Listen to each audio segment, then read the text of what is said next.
Okay, I'm back. Like I was saying, you've got to get a feel of the perfume that you're wearing when you first start out buying a fragrance.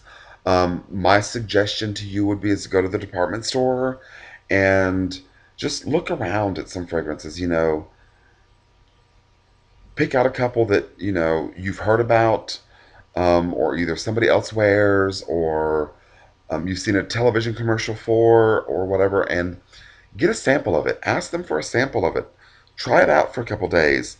See what you think. Do you get compliments on it? Do you not get compliments on it? Do people say that it's overpowering? Or, if they can say, oh my God, I can smell you coming from a mile away, then you know that more than likely that it's an overpowering and an overbearing perfume to wear for work. And you might want to save that for the evening. If you get compliments on it, say that you smell good, or it's very clean or very light fragrance, that's more contemporary. That's more suited for work and for office. Anything heavy, really, really heavy, or I'm not going to use the word loud because I don't like that word, but anything heavy and very intense is recommended for an evening wear or romantic wear. Anything light or moderate is recommended for contemporary. So just keep that in mind when you're fragrance shopping. But like I said before, I always buy an eau de parfum version. I never buy eau de toilette. Ever, ever, ever do I buy an eau de toilette because to me it's I'm just wasting my money. So I always buy eau de parfum because it's going to last on your body between 6 to 10 hours. Um, and so it goes through all three of its stages. It's going to start off with its top notes in an eau de parfum. It's going to start off with the top notes, then it's going to move down to the middle notes, and then it's going to move down to the base notes. And they should all three combine together in harmony to make a wonderful scent. And usually, what's going to linger the longest in a perfume is going to be the base notes. That's what's going to linger on your body the longest. That's what's going to stay with you is the base notes because the top notes they have a fast flash point. And when I say flash point, they evaporate really really quickly. Um, the middle notes they usually stay with you about 35 to 40 minutes after first application, and then they start to fade down and blend into the base notes.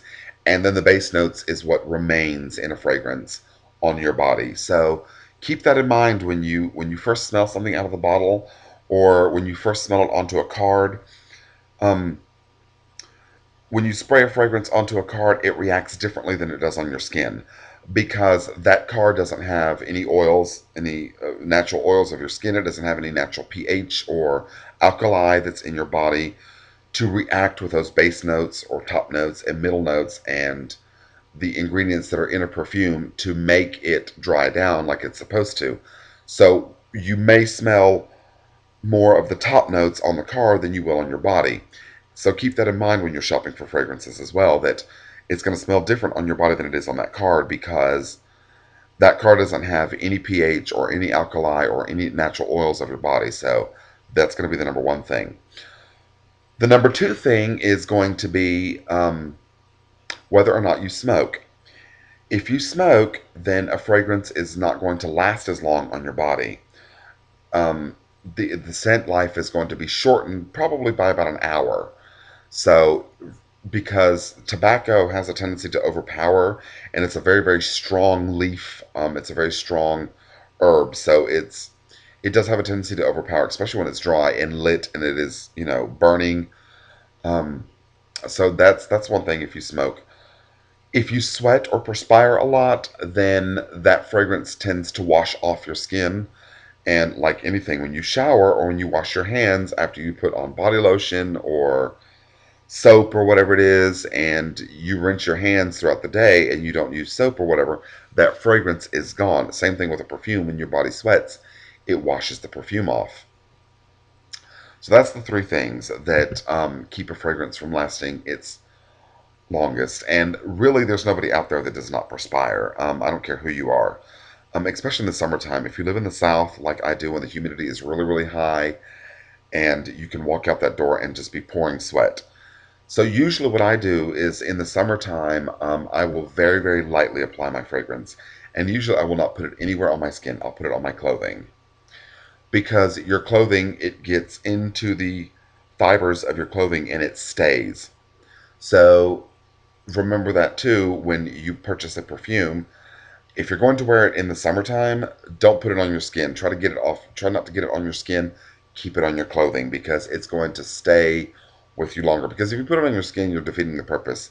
Especially if you live in a humid climate like I do here in the South. That's, we have 98 and 100-degree days in the summertime, and it's just muggy and nasty outside. So but in the winter, by all means, when it's dry in the wintertime and it's cold, spray it on your skin because it's going to last longer as well in the wintertime. So weather does have a lot of influences on fragrances and the way a perfume dries down. So also keep that in mind.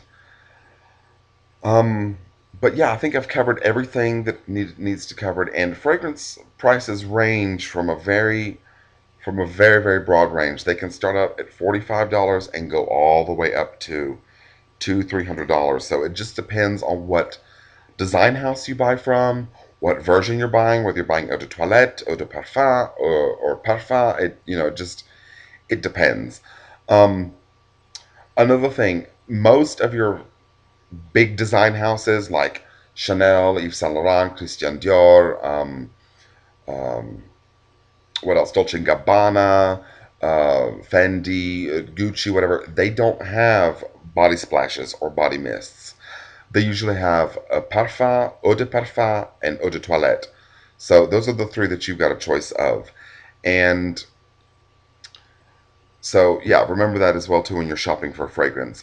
Where you'll find more of your body splashes is stuff places like Bath and Body Works or like Kmart, Walmart, that's got this just body mists that are scented with, and usually it's just very, very minimal concentration. It's usually like 3% or even 2% fragrance. So, and it's an eau de cologne version, which is no longer used anymore. The name eau de cologne because it's associated with men's cologne, so they dropped the name and created a body mist. So I think I've covered pretty much everything about fragrances that Miss Lynn was asking me about. So I hope I helped everybody, and I hope I helped you too, Lynn, decide on your fragrances. And good luck shopping.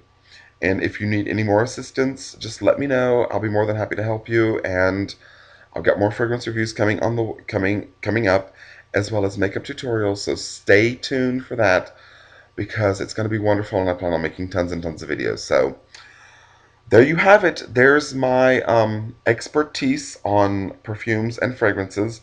And if you guys need any more help, send me a private message or comment or leave it in the comment section of the video and I will respond to you. And like I always say, if there's a particular fragrance that you want me to review, let me know. I'll go out and get a sample of it. I'll wear it, review it, tell you what I think, and that's that. So hopefully this helped, and y'all have a good night, everybody. See you soon. Bye.